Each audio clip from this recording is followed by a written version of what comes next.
Hello tout le monde, j'espère que vous allez bien. On se retrouve dans une nouvelle vidéo aujourd'hui pour parler de ma deuxième grossesse puisque nous attendons un petit garçon pour cet été. Mon deuxième trimestre est déjà bien engagé, je suis à peu près au milieu de ce deuxième trimestre et je me suis dit qu'il était temps pour moi de vous faire une petite vidéo pour vous en parler. Donc dans cette vidéo, je vais vous parler de mon premier trimestre, des symptômes, de mes envies de femme enceinte, du quotidien, des aléas de la grossesse, comment on envisage le futur, comment on prépare l'arrivée de ce deuxième enfant puisqu'on a déjà une petite fille qui a 2 ans et 4 mois aujourd'hui. Donc nos enfants auront un petit peu moins de 3 ans d'écart. Donc je vais vous parler de tout ça dans cette vidéo et c'est parti. Alors déjà, comment j'ai su que j'étais enceinte pour la deuxième fois? Eh bien, je l'ai su très très tôt puisque j'ai réalisé un test de grossesse Clear Blue précoce 4 jours avant la date présumée de mes règles. Donc j'étais pas du tout en retard, je n'étais même pas arrivée au jour où je devais avoir mes règles, mais 4 jours avant, j'ai senti ce petit truc qu'on ressent souvent quand on est enceinte et je ne m'étais pas trompée. Je ressentais comme des sauts d'humeur, je ne sais pas comment vous expliquer.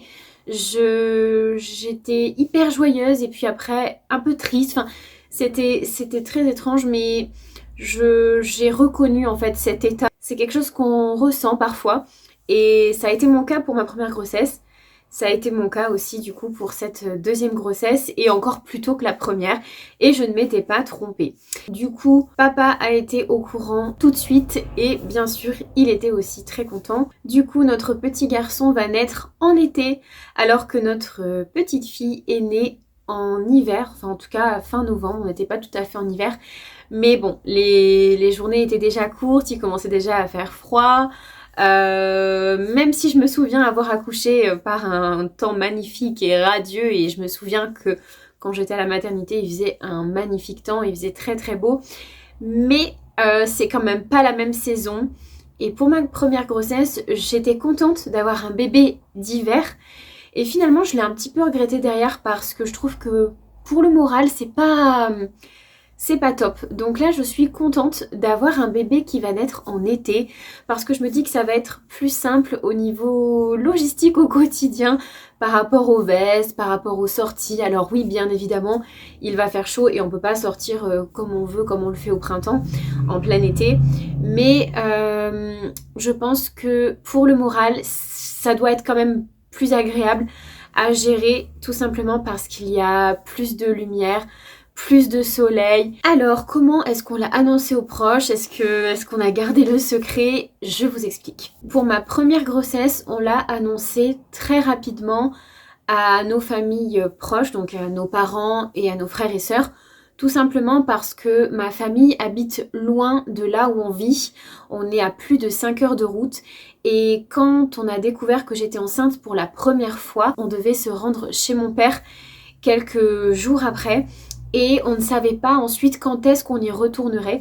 Et bien évidemment, on voulait l'annoncer à tout le monde de vive voix. Et il nous a semblé du coup évident de leur dire ce jour-là parce qu'on voulait pas trop retarder l'échéance. Donc, comme on l'a annoncé à ma famille, et ben on a fait la même chose du coup pour la famille de mon chéri.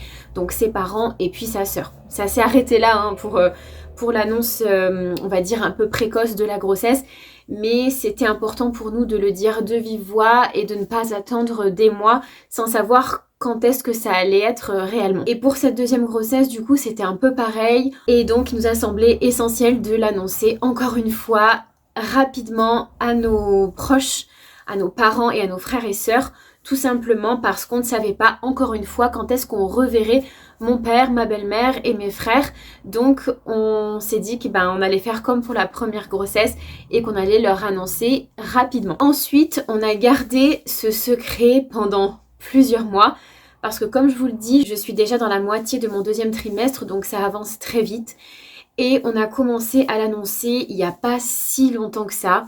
Alors bien sûr, il y avait quand même quelques personnes au courant, donc les personnes qu'on voit régulièrement au quotidien, Donc quelques personnes qu'on peut compter sur les doigts d'une main, avec qui on est très proche et qu'on voit souvent, des personnes à qui c'est difficile de cacher quelque chose comme ça. Mais pour le reste, même s'il s'agissait de la famille ou des personnes qu'on connaît bien, on a quand même décidé de garder ce secret, déjà parce qu'on voulait garder ça pour nous, mais aussi parce qu'on ne voulait pas l'annoncer aux autres tant que notre fille ne comprenait pas vraiment ce que ça signifiait. C'était vraiment important pour moi que ma fille soit au courant et qu'elle comprenne un petit peu. Alors oui, je dis un petit peu parce que à 2 ans et demi, on comprend pas vraiment ce que ça signifie que d'avoir un petit frère qui va bientôt arriver, même si à cet âge-là, les enfants comprennent le concept d'un bébé et comprennent que le bébé est dans le ventre de maman quand on leur explique.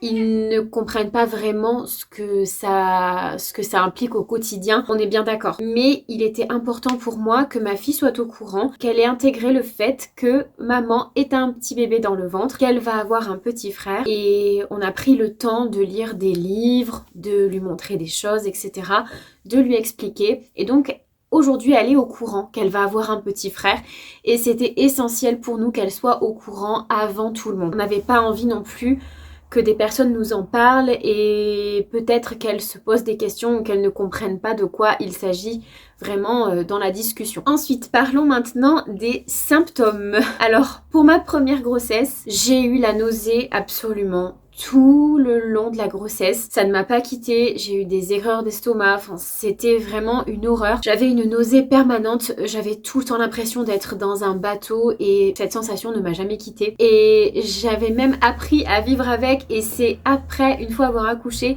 que je me suis souvenue de cette sensation de pouvoir manger sans la contrainte de la nausée. Mais j'avais vraiment oublié ça en fait, pour vous dire tellement ça a duré. Et pour cette deuxième grossesse, c'est un petit peu différent. Quand j'ai commencé à ressentir ces symptômes de nausée, j'ai eu peur, je me suis dit punaise, je vais encore endurer ça pendant des mois. Et finalement, ça va mieux.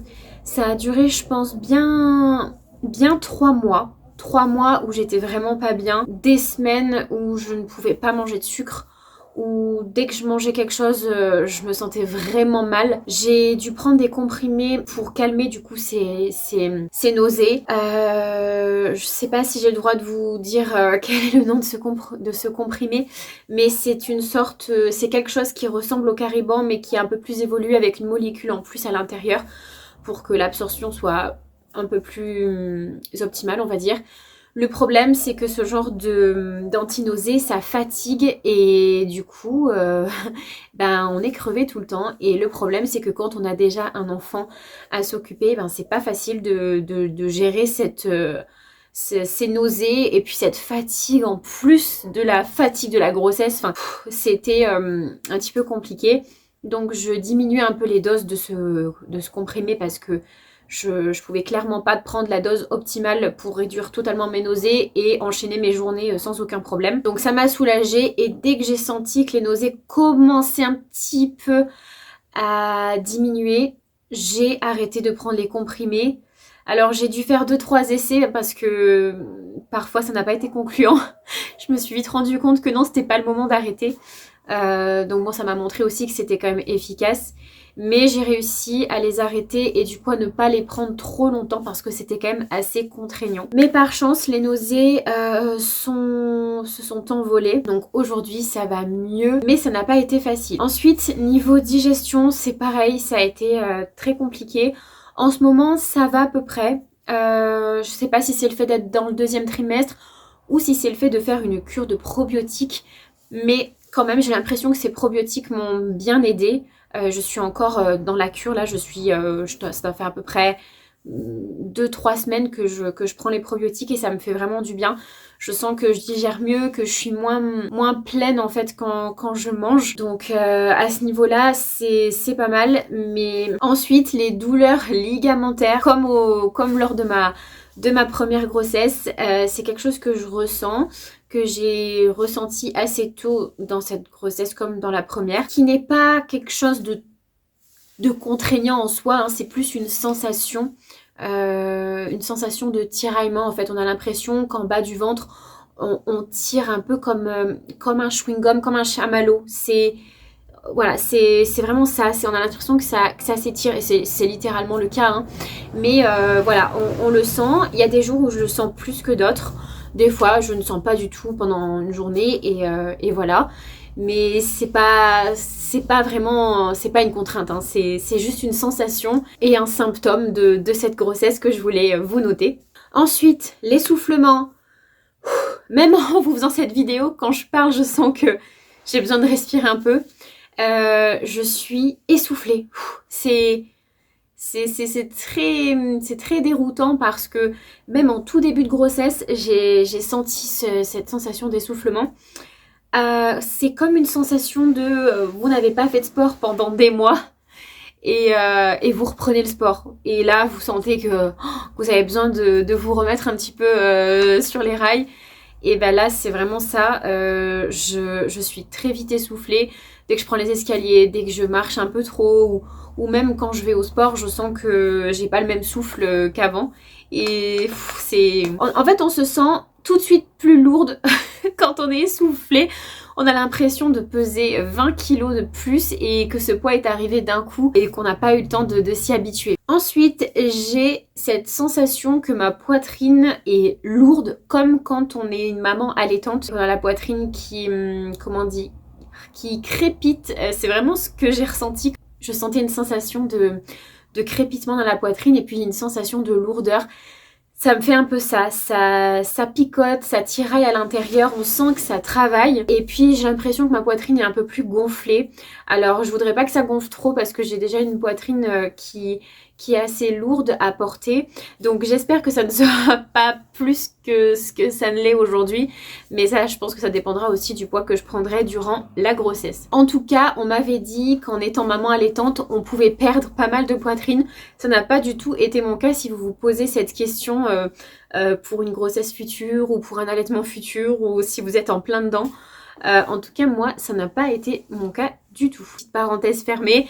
Par rapport à mon ventre qui s'arrondit petit à petit, je n'ai pas du tout eu l'impression que mon ventre est sorti plus vite que pour ma première grossesse. Mais par contre, j'ai remarqué que j'avais le ventre un peu plus ballonné, un peu plus gonflé que d'habitude. Peut-être que c'est ça aussi qui cachait le ventre qui prenait un petit peu sa place. Mais en tout cas, aujourd'hui, mon ventre ne se voit pas des masses. En tout cas, quand je suis habillée, ça reste discret. Il faut vraiment que j'ai quelque chose de très moulant pour qu'on voit que mon ventre s'est arrondi. Mais pour ma première grossesse, c'était pareil. J'ai pas eu un ventre extrêmement volumineux. En tout cas, pas avant le 3e trimestre, plus. Donc là, je ne sais pas si ça va être pareil ou pas. Ça commence un petit peu à s'arrondir, mais ça reste léger et discret pour le moment. Je ne vois pas vraiment de différence par rapport à ma première grossesse. Par contre, j'ai senti bébé bouger beaucoup plus tôt. Je dis que c'est parce qu'on se souvient de cette sensation. Je ne sais pas. Mais en tout cas, je l'ai senti vraiment, vraiment tôt. Je saurais pas vous dire exactement quand, mais c'était loin de la fin du premier trimestre que je le sentais déjà bien bouger. Maintenant, je vais vous parler de mon appréhension du futur. Alors, je n'ai pas du tout peur d'avoir un 2e enfant, sachant que notre fille est encore jeune. Ce qui me questionne, c'est comment ma fille va vivre l'arrivée d'un petit frère. Alors, on sait que c'est un bouleversement pour un premier enfant que d'accueillir un autre enfant au sein de la famille. Mais comme ma fille est encore petite, je me questionne et je me demande comment est-ce qu'elle va vivre ça et est-ce que je vais arriver à bien la rassurer et à faire en sorte qu'elle se sente bien et à sa place dans cette famille sans que ce soit déroutant. J'ai très peur qu'elle manque de sa maman ou de son papa, qu'elle se sente laissée ou qu'elle se sente seule, j'ai très peur qu'elle ne trouve plus en nous le réconfort et les réponses qu'elle a aujourd'hui. Je pense que toutes ces inquiétudes sont normales, mais elles sont aussi exacerbées par le fait qu'elle soit encore petite et qu'on a envie qu'elle se sente aussi bien aujourd'hui que quand petit frère sera là. Donc voilà, je n'ai pas vraiment peur de devoir m'occuper de 2 enfants en bas âge. J'ai surtout peur de comment ma fille va le vivre et bien évidemment comment aussi mon petit garçon va le vivre. Mais je pense que pour le deuxième bébé qui arrive, c'est forcément plus facile parce qu'il arrive tout de suite dans une famille où il y a déjà un enfant ou deux enfants, alors que le premier enfant est arrivé dans une famille où c'était le premier enfant justement, et donc tout est plus simple et les parents sont beaucoup plus disponibles tout simplement. Donc bien évidemment qu'il va falloir partager le temps et j'espère y arriver du mieux que je peux et j'espère pouvoir rassurer et apporter toute la chaleur et la douceur dont mes enfants auront besoin en même temps. Qui concerne les préparatifs à la maison. Alors, de façon globale, en ce moment, je suis dans un tri de printemps. J'ai envie de tout trier chez moi, de sorte à ce que je me débarrasse de ces choses-là et que cet été, je ne me dise pas, punaise, je n'ai plus le temps de faire ça, il faut que je fasse ça, je ne l'ai pas fait. Donc j'essaie de faire des choses que je n'avais pas forcément le temps de faire avant. Par exemple, là, récemment, on a refait le carrelage de notre salle de bain et des toilettes. On a pour projet de refaire un mur dans notre salon, de repeindre les portes du couloir. Enfin voilà, des choses comme ça qui seront plus simples à gérer maintenant plutôt que dans quelques mois. Et au-delà de ça, j'essaie de trier un peu tous mes placards, même si je le fais régulièrement, que globalement j'aime l'ordre et j'aime les choses qui sont organisées. Hier par exemple, j'ai trié ma vaisselle, donc mes assiettes, mes verres, mes tasses, etc. J'ai fait le tri dans tous mes vêtements pour bien aérer, enlever tout ce que je ne voulais plus, etc. Et pouvoir faire la place au renouveau. On a également changé le bureau de notre chambre, fait le tri dans la chambre de ma fille. Enfin bref, j'essaye de ranger et d'épurer au maximum pour être sereine et ne plus avoir cette charge, en tout cas pendant quelques temps, puisque le tri et le rangement c'est quelque chose qui se fait de façon infinie, enfin toute la vie quoi. Mais j'ai envie d'accueillir ce bébé dans les conditions les plus optimales possibles. Et je vais continuer ce tri jusqu'à ce que je n'ai plus rien à ranger chez moi. Voilà, en ce moment on est en train de ranger notre petite terrasse. Et ça demande quand même du boulot. Donc voilà, je pense que je serai contente quand j'aurai fait tout ce ménage de printemps. Au-delà de tout ce qui concerne le général chez nous, on a actuellement 2 chambres à la maison. Donc une chambre pour nous et une chambre pour Elena qui fera office de chambre pour 2 enfants en attendant l'année prochaine. Si vous me suivez depuis un moment, vous savez qu'on a des appartements qu'on loue en Airbnb et nos achats sont quand même assez récents. On va dire que on a commencé à acheter il y a à peu près 5-6 ans et donc on est un petit peu bloqué pour racheter actuellement un logement, une résidence principale. Donc on est en train de faire quelques arbitrages au niveau de nos biens en ce moment pour pouvoir nous permettre de racheter quelque chose l'année suivante. Donc on croise les doigts pour que l'année prochaine soit la bonne pour nous. Mais au-delà de ça, c'est tellement cher dans notre région qu'on se sent un petit peu lésé par rapport à d'autres régions où il est beaucoup plus facile d'acheter. Mais pour autant, on est un petit peu coincé sur la Côte d'Azur parce qu'on a toutes nos sources de revenus qui sont ici. Donc il faudrait tout délocaliser et trouver d'autres solutions pour gagner notre vie. Donc pour le moment, a priori, on resterait là où on est, en tout cas dans notre région. Du coup, ce que je voulais vous dire par rapport à ça, c'est que j'essaie d'organiser la chambre de sorte à ce qu'elle puisse accueillir les affaires de 2 enfants. Donc il y a déjà ce lit cabane qui prend pas mal de place. La chambre n'est pas du tout surchargée parce que j'aime pas ça. Mais la chambre est petite et donc tout prend vite de l'espace. Le placard que vous voyez derrière moi me sert de placard pour Elena. Donc on a une partie vêtements, une partie jouets et l'autre partie au fond est réservée pour tout ce qui est linge de maison, etc.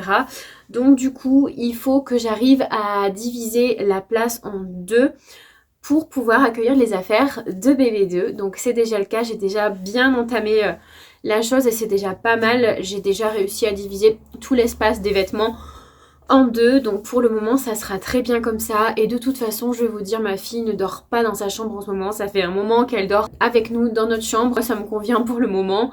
Et je pense que bébé va faire aussi du cododo, donc c'est pas je pense, c'est sûr. Donc d'ici là, on a quand même le temps de voir pour déménager. On s'est longtemps demandé si c'était le bon moment pour avoir un deuxième enfant et la réalité c'est qu'il n'y a pas de bon moment parce qu'il y aura toujours des nouveaux projets, des nouvelles choses, des nouveaux aléas dans la vie, des nouveaux problèmes, des nouvelles opportunités et il n'y aura jamais de réel bon moment pour avoir un enfant ou un deuxième ou un troisième ou que sais-je, hein.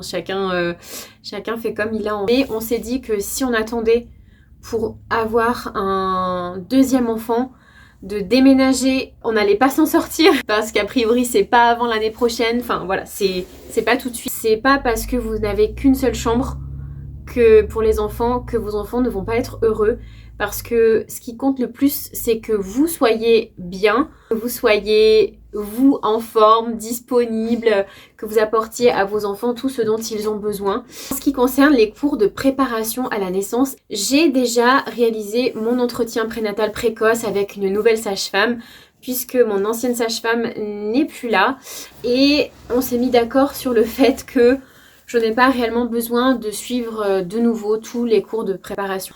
Donc je les ai remplacés par des sessions piscine, donc c'est la sage-femme qui propose ça, c'est au sein de la clinique, il y a un espace piscine, du coup pour les bébés nageurs, pour les femmes enceintes, etc. Et donc du coup, au lieu de faire des cours théoriques, je vais suivre des petites sessions de piscine pour me détendre, pour me relaxer, surtout que ça va être bienvenu puisqu'on va bientôt arriver dans la période estivale, donc ça sera très bien comme ça. Je pense que j'ai plus besoin de me détendre, de me relaxer plutôt que d'apprendre des choses que je sais déjà. En ce qui concerne le suivi médical, j'ai gardé le même gynécologue qui est bien. Je vais accoucher dans la même maternité même si ça ne s'est pas très bien passé la première fois.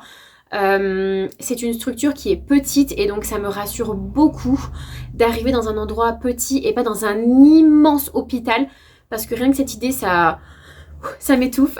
En plus, la clinique où j'accouche est à 5 minutes de chez moi, littéralement. Donc c'est un autre point positif pour moi, ça me rassure beaucoup. Et aussi parce que j'ai envie d'aller au-delà de cette première mauvaise expérience et je suis sûre que ça va mieux se passer pour ce deuxième accouchement. Et en ce qui concerne les vitamines, je prends les Gynéfemme Grossesse.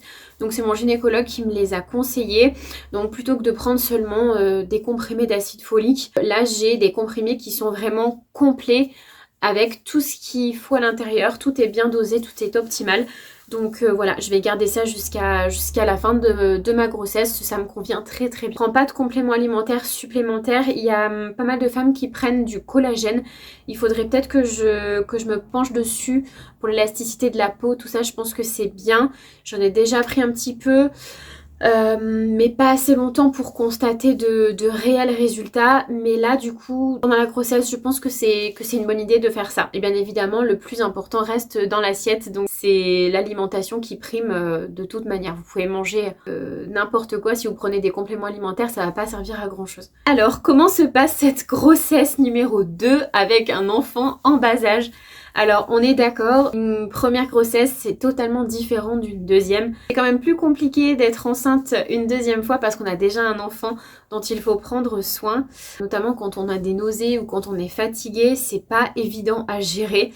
Pour une première grossesse, c'est quand même plus simple parce qu'il n'y a pas d'enfant à la maison, donc on peut se reposer quand on veut. On peut prendre du temps pour soi autant qu'on en a envie et besoin.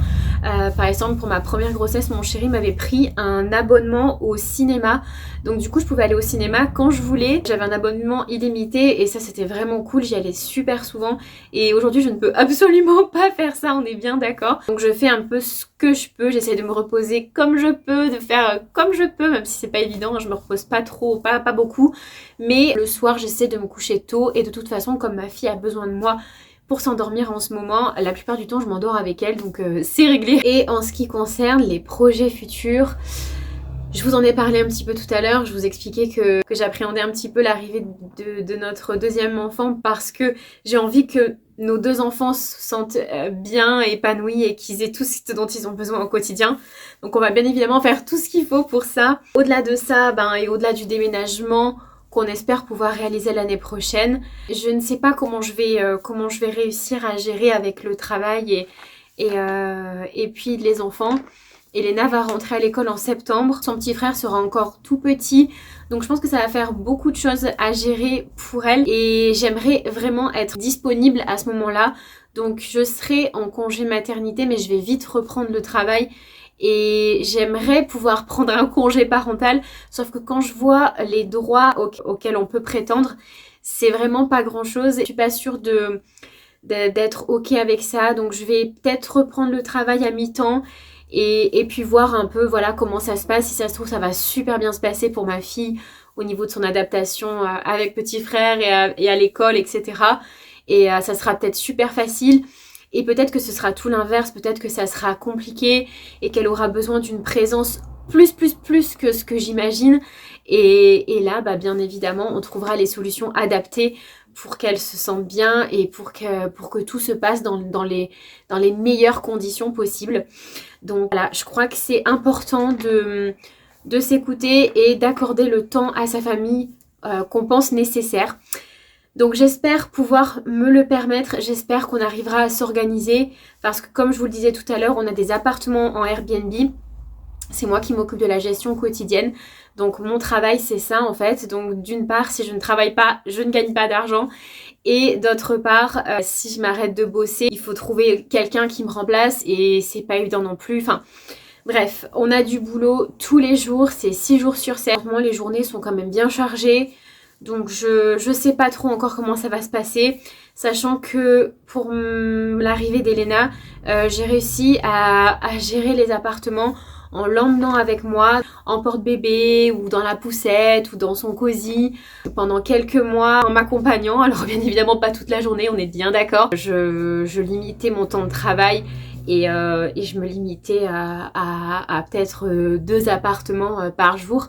Mais il fallait quand même l'emmener avec moi et bien évidemment ça prenait plus de temps et je ne pouvais pas gérer plus de toute façon. Mais là j'ai pas trop envie de faire ça parce que c'était pas facile, surtout que j'allaitais, je tirais mon lait en même temps, enfin ça m'a demandé tellement d'efforts et tellement d'énergie que j'ai pas forcément envie de réitérer l'expérience. Peut-être que je changerai d'avis si c'est la seule solution que j'ai. Dans tous les cas, j'aimerais me rendre disponible au maximum pour mes enfants, en tout cas les premiers temps, le temps que tout le monde trouve sa place et trouve son rythme au quotidien au sein de la famille. Donc voilà, cette vidéo touche à sa fin. Pour résumer, une deuxième grossesse, c'est totalement différent d'une première grossesse, tant au niveau physique qu'au niveau organisation à la maison puisqu'on a déjà un enfant. Mais l'avantage, c'est qu'on est déjà passé par là, donc il y a beaucoup de choses qu'on connaît déjà, qu'on sait et du coup on ne vit pas les choses de la même manière. Les angoisses sont un peu différentes. Alors pour une première grossesse c'est plutôt est-ce que je vais y arriver, comment je vais faire pour gérer, voilà. Et là c'est la même chose mais du coup en se disant comment je vais réussir à gérer 2 enfants et sans que le premier enfant ne se sente délaissé par rapport au deuxième, sans que son quotidien change trop. Voilà, c'est différent et en même temps similaire sur certains points. Et c'est très bien comme ça, je pense que tout le monde passe par là. J'espère que cette vidéo vous a plu. Si vous avez des questions, n'hésitez pas à me les laisser en commentaire, je serai ravie de vous répondre. Et je vous dis à très vite dans une prochaine vidéo.